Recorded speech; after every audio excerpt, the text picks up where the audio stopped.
Hello students, ये LPP का question है यानी कि रैखिक प्रोग्रामन का है जो बोर्ड एग्जाम में हर साल पूछा जाने वाला क्वेश्चन है। तो इस क्वेश्चन को बहुत इजीली कैसे सॉल्व करेंगे, देखिए यहाँ पर z इक्वल टू एक फंक्शन दिया है 2x+3y जिसका अधिकतमीकरण करना मीन्स मैक्सिमाइजेशन करना है। यहाँ पर कुछ गिवन कंडीशन है, ये इनइक्वलिटी के फॉर्म में है। तो इनइक्वलिटी को सबसे पहले इक्वेशन के फॉर्म में लिख लेते हैं। तो इक्वेशन के फॉर्म में लिखेंगे तो क्या होगा, x+2y इक्वल टू 10 होगा।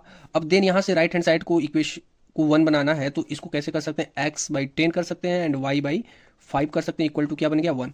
सिमिलरली सेकंड इक्वेशन को आप ऐसे लिख सकते हैं और ये क्या लिख सकते हैं जी, x/6 and y/6 equal to 1। And यहाँ पर इनक्वलिटी गिवन है x<= 4 तो x इक्वल टू 4 लिख सकते हैं और ये x equal to 0 and y equal to 0। अब ये जो भी लाइन्स आपको मिल गए हैं इनका आपको ग्राफ पे लाइन ड्रॉ करनी है। तो ग्राफ पे लाइन ड्रॉ करने के लिए x axis and y axis तो आप पहले ड्रॉ कर लेंगे।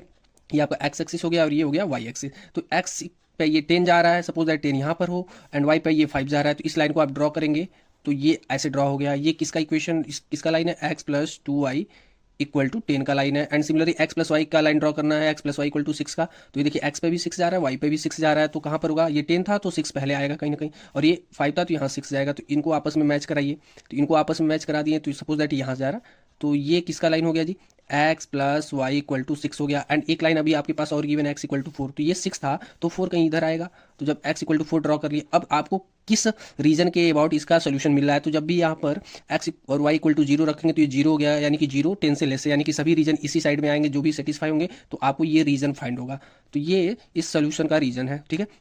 अब इसमें देखिए आपको 5 वर्टेक्स मिल रहे हैं। यहाँ पर ओरिजिन हो गया suppose that O A B C D। तो इस तरह से आपके पास 5 पॉइंट हो गए A B C D and E, sorry यहाँ पर O कर लीजिए, ठीक है। तो इन सब का कोऑर्डिनेट क्या है, ओरिजिन का कोऑर्डिनेट 0 0 होता है, A का कोऑर्डिनेट आपका आ जाएगा 4,0 हो गया, एंड B का कोऑर्डिनेट आपका आ जाएगा 4,2 हो गया। सिमिलरली C का लिख सकते हैं 2,4 लिख सकते हैं, एंड इस कोऑर्डिनेट D को क्या लिख सकते हैं जी, 0,5। अब ये आया कैसे है, इन सभी इक्वेशन को आपस में सॉल्व करने पर आया है। अब इन सभी वैल्यू को 0 0 इसमें फंक्शन में पुट करेंगे, जिस पर z की वैल्यू मैक्सिमम आएगी वही आपका वैल्यू हो जाएगी। अब z की वैल्यू इसमें पुट करेंगे 0 0 तो इस पर 0 आ रहा है, इस पर आपका 8 आ रहा है, इस पर आपका z इक्वल टू आएगा, पुट करने पे 14 आएगा, और यहाँ पर पुट करेंगे तो 16 आएगा, एंड यहाँ पर पुट करेंगे तो 15 आएगा। तो आप देख पा रहे हैं कि z इक्वल टू 16 आ रहा है आपका मैक्सिमम वैल्यू, तो z इक्वल टू 16 आपका मैक्सिमम वैल्यू हो जाएगा।